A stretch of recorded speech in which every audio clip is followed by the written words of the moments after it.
Hi everyone, Xavier here, and I'll be discussing this one particular hand that I thought is pretty interesting.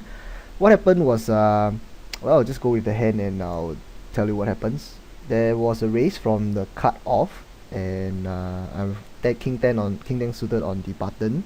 It's an easy call, and everyone else folded. Okay, and the board hits me. Got a top pair, top kicker, which is good, and he checks to us.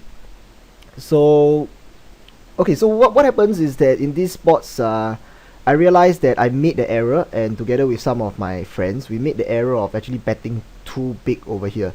So last time I used to bet something like 150, 160, and what happens is that when you bet sizes like that, most hands fold, which is okay, but the issue is that with King 10, you don't mind having calls from some draws or some weaker hands. So if you raise a hand like 150, or even if you bet like 160, which is close to like 85 to 90% of the pot, the only hands that start to continue will be like top pair, and maybe even nines might find a fold, which is not what we want. So this time round I started to bet smaller, 120. So what happens is that when you bet a size like that, you get hands like 8-9 with a straight calling you, or maybe check raising. Even a hand like pocket fives could find a call. A hand like king queen would very much likely call a $1.20 bet compared to like a 170 bet. Yeah, so what happens is that the get to turn range is very much wider, and if I were to guess how much wider, I would say maybe even 100% wider.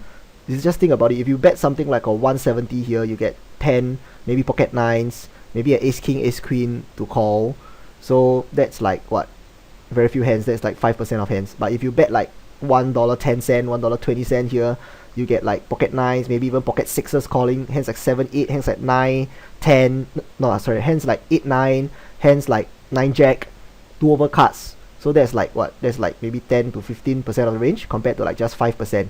So the sizing itself being like a little bit smaller can actually expand his range up to even 100 to 200%, which is something that was not obvious to me, and it's actually very hard. It's very difficult for your coach to point it out to you, because bet sizing is not exactly something that they can see immediately, because that will have to take like quite a few hands, and you don't always get into the same situation for your coach to recognize that. And at the same time, they are usually focusing on other stuff like ranges. So this video is actually dedicated to bet sizing. Okay, and he calls. So his range here is actually very wide. All the over cards, draws, and everything. So I estimate like maybe 15% of all hands, and probably close to half or even more than half of what he raised with. And if you take a look at his range, well, you can't see it here. He's actually raising the cut off very wide, close to 30 over percent. Okay, and the turn is a blank, and he checks again. So over here again, the board is actually pretty dry. There are not many draws around. So if I were to bet like $3 here, it just gets so much folds, and anything that continues is a pretty strong hand. So I decided to go for a smaller bet. Yeah, so $2, because there's really not much that can call. So if you bet $3, there's nothing you can call, and everything else that continues is going to be a 10. Yeah, so, and we face a check raise. See, the issue here is that if you have bet $3 and you face a check raise, the hands they are going to be check raising here is at worst maybe a 8-9 for open-ended, or over pairs or sets, or at least a 10, maybe ace 10 trying to go for value. So you're kind of like owned here. But if you bet something like $2, they are inclined to check raise with maybe overcards to try to bluff you off a hand. Maybe something like 8-9 for a draw. Maybe something like 9 queen, 9 jack for gut shot and 1 overcard.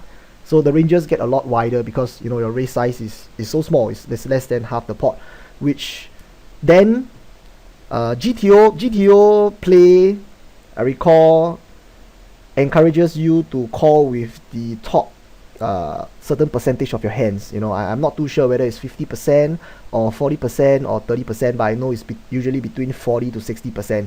And with King 10 here, it's definitely within the top, you know, 40% or maybe even 30 or 20% of my range that I've got here. And obviously the action that we're going to take is to call, and usually call any river.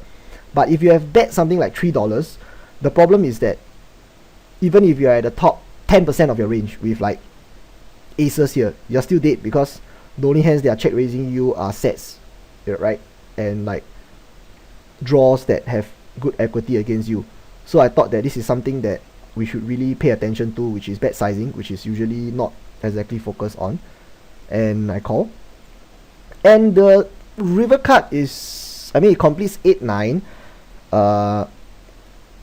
So it's not too good, but at the same time there are a lot of things that miss. I mean, I would think that obviously the best card here I want to see is like a 5, because you know it completes nothing at all.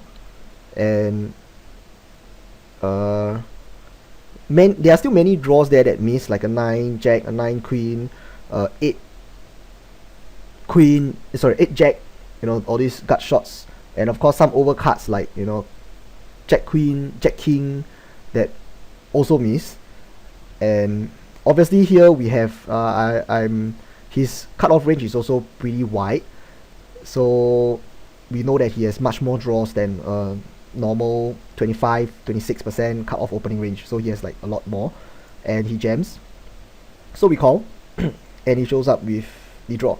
Yeah, so I think the real focus here is that if you have bet bigger and you have went into the exact same situation and you get to river, most of the time if you have bet like 70-80% pot, the range, whatever you're seeing on the river, is going to be very very much weighted towards mid hands rather than draws.